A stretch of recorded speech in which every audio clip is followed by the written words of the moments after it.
আসসালামু আলাইকুম এভরিওয়ান। তো কেমন আছেন আপনারা? আশা করছি সকলেই ভালো আছেন। আজকে এই ভিডিওতে বেসিক্যালি আমার দাদা বাড়ি আপনাদেরকে ঘুরে দেখাবো। তো let's enjoy the cinematic.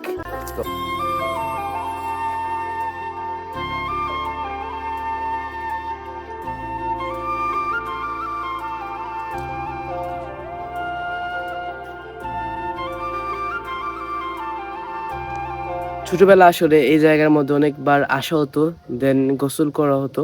But সময়ের ব্যবধানে এই পানিটা দেখেন অনেক ঘোলা হয়ে গিয়েছে। এই গাছগুলোর পাতা পানিতে পড়ে আসলে নষ্ট হয়ে গেছে লিটারালি। সো অনেক মিস করব এই পুকুর পাড়ের ঘাট and this pond actually. So আসুন আমরা অ্যানাদার সাইডে যাই। Let's go. আসলে আমার দাদা আমাদের জন্য অনেক ধরনের ফলমূলের গাছ আসলে বপন করে গিয়েছে, লাইক সুপারি গাছ, আম গাছ, কাঁঠাল গাছ, জাম গাছ, আরও আনুষঙ্গিক অনেক গাছ যা বলে শেষ করা সম্ভব না।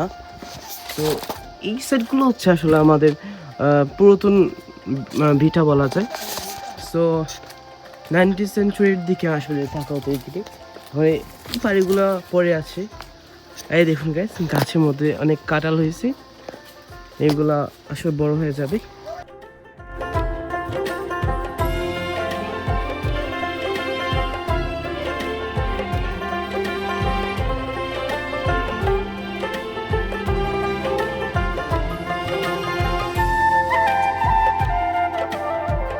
আমি এখন আছি লাউয়ের বাগানে, এন্ড এখানে 3টা লাউ দেখতে পাচ্ছেন আমার কাছে।